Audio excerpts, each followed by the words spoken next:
For many, the Land Rover Range Rover is the ultimate go anywhere, do anything vehicle. I mean, there aren't many places on dry land that you can't get in a Range Rover with a little bit of patience and a lot of preparation. But it's also a very refined vehicle on the inside that you can spray down at the end of a day of off-roading and valet park at the finest restaurant without the need to be embarrassed. Now, this 2013 model takes a step closer towards refinement by moving from a truck-based body-on-frame to a monocoque unibody that's more car-like, but in the process, has it lost any of that off-street cred?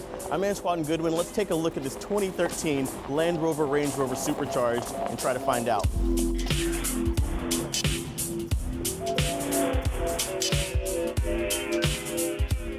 Now up front here, we've got new headlights that are more Range Rover Evoque inspired, and they wrap around and in the middle more closely integrate with the front grille. I like that. Generally speaking though, the proportions and lines of the vehicle are still classic Range Rover. You'll definitely know that this is a Rover when you see it going down the street. You've got the classic front overhangs that are very short. Out back we've got a little bit of a longer overhang to make room for your space here in the back, but you'll see that the angle here is very steep so that you still get those very good approach and departure angles when you actually want to take this thing off-road.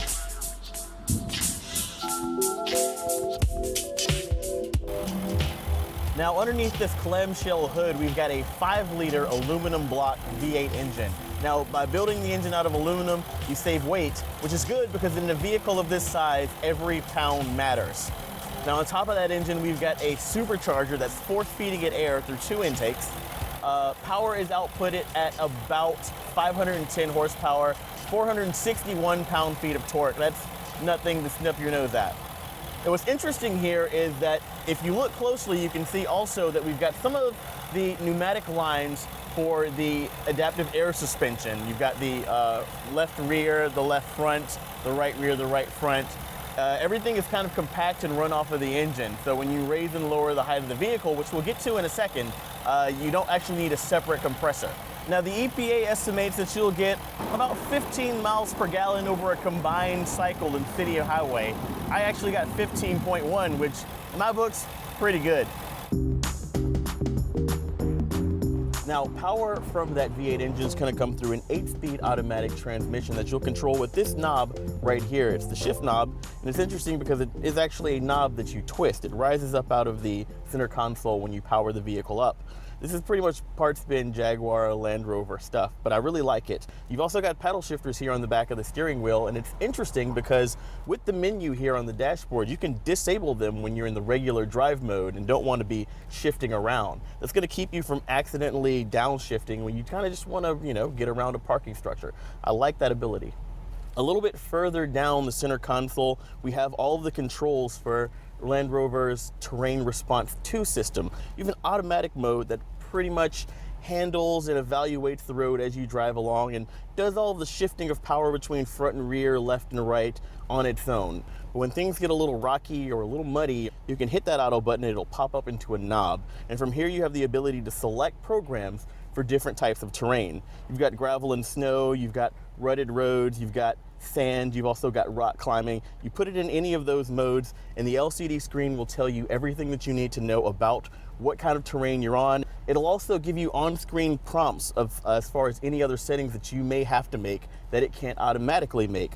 Additionally, our vehicle is equipped with a air suspension system with 4 different levels of height adjustment. The standard adjustment is what you're going to drive around town in. There's also an access mode that'll actually lower the vehicle down closer to the ground, makes it easier to get into and out of, and keeps you from scraping your roof when you go through parking structures. There are also 2 off-road levels that'll raise it up above the standard ride height for a little bit more ground clearance. Now on the dashboard, we've got the hard drive based navigation system. This too is also kind of parts bin Jaguar Land Rover. It's pretty good. Not my favorite system in the world. The graphics are good, but the way the menus are set up, a lot of the features that you would want to access on a daily basis, such as searching for a destination, searching for a gas station, these things are hidden under multiple levels of menus. What's not standard is our 19-speaker, 825-watt Meridian surround sound stereo. This is actually a pretty good system, and I think it's worth the cost of entry. You've also got a number of cameras on our vehicle, which is equipped with the Vision package. That gives you on the front of the vehicle, a front-facing camera that gives you 90-degree views in either direction from the front bumper, which is good for when you're nosing out of a blind alley. The problem with this system, though, is you've also got other cameras that are hidden under a menu. You've got these sort of side curb cameras that kind of function like Nissan and Infinity's bird's eye view camera, but you can't actually get to them unless you dive into a menu. So our vehicle is also equipped with a comfort package that's going to add heated and cooled seats to the front row. It's going to give you 3-zone climate control, and it's also going to add a massage function.